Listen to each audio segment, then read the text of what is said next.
तो hello everyone, जैसा कि आप लोग देख सकते हो कि हमारे साथ एक मैम जो जुड़ी हुई हैं पिछले 5-6 दिनों से। ठीक है, तो कई लोग आप लोग इस चीज़ से रिलेट कर पा रहे होंगे क्योंकि कई व्यूअर्स हमारे इसी स्टेज में अभी होंगे जिनका जो मतलब डे 1 डे 2 वाला जो पोर्शन है, मतलब एक्सेलरेटर और ब्रेक वाला जो कमांड वाला चीज़ है, वो चीज़ तो हो रहा है, लेकिन जब वो बढ़ा रहे हैं तो वो ज़्यादा लंबा तक बैलेंस नहीं बना पा रहे हैं। सेम केस आप लोग देख सकते हो, आपके सामने मैम का भी यही सिचुएशन में अभी फंसी हुई हैं। ठीक है, 7-8 कदम चल रही हैं, उसके बाद जो है बैलेंस नहीं बन पा रहा है। ठीक है, तो इस चीज़ में आप लोगों को क्या करना है, अभी अगले कुछ मिनटों में हम लोग इसी चीज़ को थोड़ा सा जानेंगे। ठीक है, तो सबसे पहली बात, जो लोग भी इस केस में हैं तो वो बिल्कुल घबराएं नहीं। ठीक है, ये एक फ़ेज़ है जो मतलब ये भी आप बिल्कुल आराम से क्रॉस कर जाओगे कुछ दिनों में। ठीक है, तो सबसे पहले तो अपने अंदर जो कॉन्फिडेंस है उसको बिल्कुल लूज़ मत होने देना। अभी जैसे मैम के केस में ये 5-6 दिन हुआ है। ठीक है, नज़र सामने रखिए। ठीक है, 5-6 दिन हुआ है, हो सकता है आप लोग इस चीज़ में 8 दिन, 10 दिन, 12 दिन, 15 दिन भी हो सकता है, इतने दिनों से अटके हुए होगे और बिल्कुल आप लोग मतलब इम्पेशेंट हो गए होगे कि लगता है मेरे बस का नहीं है, मेरे से स्कूटी नहीं चल पाएगा। तो ये बिल्कुल मतलब ऑड सा चीज़ है कि ऐसा नहीं है कि मतलब आप लोग सीख नहीं पाओगे। ठीक है, ये जो सिचुएशन है इसमें टाइम लग जाता है, कोई इससे 4-5 दिनों में निकल जाते हैं, किन्हीं को 6-7 दिन भी लग जाता है।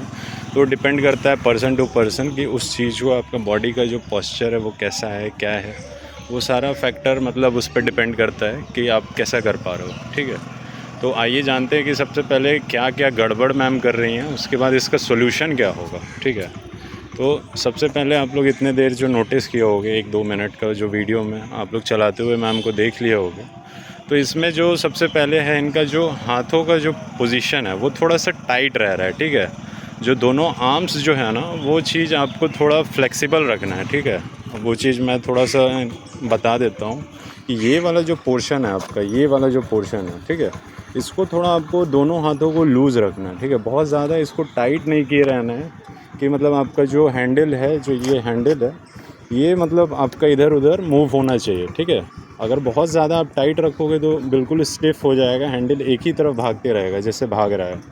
तो आपको सबसे पहले तो वो हैंडल वाला पोजीशन को फ्लेक्सिबल रखना है, उसके लिए हाथों को बिल्कुल नॉर्मल रखेंगे। ठीक है, दूसरा चीज़, जब आप चला रही हैं, ठीक है, तो ये चीज़ आप नोटिस कर रहे होंगे कि चलाते चलाते में आपका पाँव जो है वो बार बार ज़मीन को टच कर रहा है।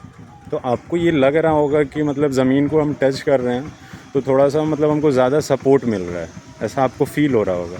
लेकिन एक्चुअल में क्या है कि जितना पाँव आप ज़मीन में टच करते जाओगे उतना वो डिसबैलेंस बनाते जाएगा।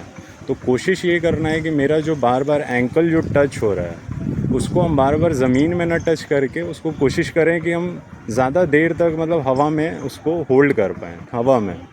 हाँ, मतलब थोड़ा टो जो है वो ऊपर की तरफ रहे जब गाड़ी मूव कर रही है तब। जब रुकी हुई है तब तो दोनों जैसे टच कर रहे हैं वैसे सपोर्ट चाहिए, लेकिन जब चल रही है तो दोनों एंकल जो है वो हवा में कोशिश करना है। ऐसा नहीं है कि एक ही बार में हो जाएगा, हो सकता है अभी 2-3 कदम तक ही हवा में हो, फिर उसको कन्वर्ट करना है 4-5-6 कदम में, ऐसे कर कर के उसको लंबा तक फिर होल्ड होगा। ठीक है, अभी आप चलाना शुरू करें। तो ठीक है, आप लोग भी इस चीज़ को समझ लें कि कई लोग क्या है कि बार बार जो, जैसे मैम का भी केस में आप लोग देख सकते हो। ठीक है, एंकल जो है पहले से काफ़ी हद तक इनका इम्प्रूव हुआ है, क्योंकि मैं पहले का वीडियो नहीं रिकॉर्ड कर पाया हूँ क्योंकि उस टाइम मैं इनके पीछे पीछे रहता था सपोर्ट के लिए। तो अभी जो है थोड़ा अपने से ये संभालना जब चालू कर दिए, तब मैं सोचा कि आप लोग को ये वीडियो थोड़ा सा मतलब गाइड के लिए करूँ। ठीक है, तो जो भी ये एंकल टच होता है ना, उसको आप धीरे धीरे कोशिश करें कि वो कम होते जाए। ठीक है, जैसे जैसे वो कम होगा बैलेंस आपका अपने आप बनना चालू हो जाएगा। तीसरा चीज़, जब भी आप 6-7 कदम तक चल रहे हैं, 5 कदम चल रहे हैं, उसके बाद जो रोकने वाला पोजीशन आता है ना, उसमें कई लोग क्या करते हैं कि हैंडल को जैसे आप देख रहे हो, रोकते टाइम में हैंडल जो है वो टेढ़ा रोक देते हैं। किसी एक साइड झुकना चाहता है उनका गाड़ी, ठीक है, इधर लेफ़्ट झुकना चाहता है और राइट झुकना चाहता है, तो वो चीज़ ना करें। आपको ये कोशिश करना है कि रोकते टाइम में मेरा हैंडल बिल्कुल स्ट्रेट रुके, स्ट्रेट में ही हम ब्रेक लगाएं और दोनों पाँव का सपोर्ट लें रोकते टाइम में। ठीक है, ये जैसे जैसे आप डेवलप करोगे ये 3-4 चीज़, तो आप देखोगे कि 1-2 दिन में आपको काफ़ी हद तक इम्प्रूवमेंट हो रहा है। मैं ये भी नहीं कह रहा हूँ कि 1-2 दिन में बिल्कुल बैलेंस हो जाएगा, लेकिन आप धीरे धीरे इस चीज़ को करते रहोगे तो अगले 3-4 दिन में मुझे मेरे एक्सपीरियंस से लगता है कि अगले 4-5 दिन में मैम बिल्कुल बैलेंस बनाना शुरू कर देंगे, ठीक है। एक चीज़ और, जैसे कई लोग क्या होता है कि शुरुआत में जब भी गाड़ी झुकती है, नज़र सामने रखेंगे आप, नज़र सामने जब तक नहीं रखेंगे तब तक सीधा नहीं चल पाएगा, ठीक है।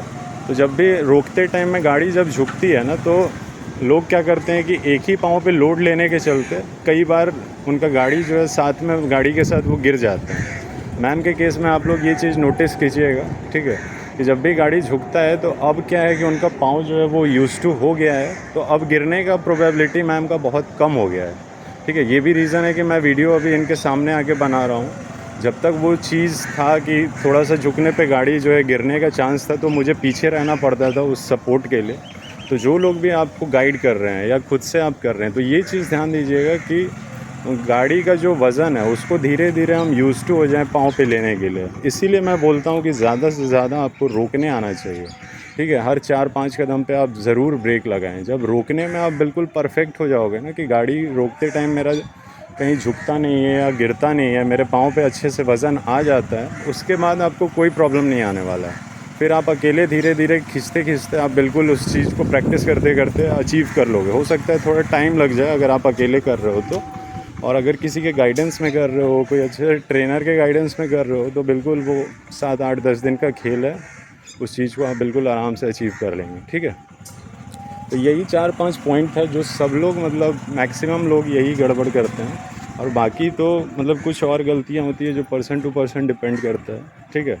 यहाँ से टर्न करेंगे तो वो सिचुएशन मतलब पर्सन टू पर्सन डिपेंड करेगा कि और क्या क्या गलतियाँ होती है। मैम के केस में ये 3-4 गलती था जो मैंने थोड़ा हाईलाइट करने का कोशिश किया है आप लोगों के सामने। तो आई होप कि आपको ये चीज़ थोड़ा हेल्पफुल हुआ होगा, ठीक है। ब्रेक लेंगे, ब्रेक ब्रेक, ठीक है। और अगर मैम के केस में बात करें तो मैम का मैंने बताया कि 6 दिन हो गया। और एक चीज़ और कि पिछले साल भी मैम हम लोग को ज्वाइन की थी, लेकिन कुछ मेडिकल रीज़न से वो चीज़ कंप्लीट नहीं कर पाई, बीच में उनको वो ट्रेनिंग स्किप करना पड़ा। और फिर अभी इस साल 2025 में फिर से मैम ने डिसाइड किया है कि मुझे इस चीज़ को फिर से कंटिन्यू करना है और इस बार अचीव करना है। तो सबसे पहले तो छोड़ने के बाद अगर फिर से ज्वाइन करने का मैम ने सोचा है, तो ये बहुत बड़ी अपने आप में मतलब कहेंगे पॉजिटिव साइन है कि बिल्कुल इस बार सीख के ही जाएंगी, ठीक है। कई लोग क्या होता है कि एक बार छोड़ते हैं तो फिर उसको मतलब एक होता है ना कि कभी उसको फिर स्किप करते जाते हैं, लेकिन अगर मैम के अंदर ये दृढ़ इच्छा है कि मुझे इस चीज़ को करना है, तो आप लोग देखोगे मैं कुछ टाइम में इनका वीडियो भी डालूँगा इसी रोड पे चलाते हुए, आप लोग देख लेना कि उस चीज़ को जल्द से जल्द ये अचीव करेंगे, ठीक है। सो आई होप कि आपको ये वीडियो थोड़ा हेल्पफुल हुआ होगा। आज के लिए बस इतना ही रखते हैं। नेक्स्ट वीडियो में और भी देखेंगे अलग लोगों के साथ, उनका क्या मतलब दिक्कतें आती हैं और इस चीज़ से आप लोग क्या क्या सीख सकते हो, ठीक है। सो तब तक के लिए thank you so much, thank you.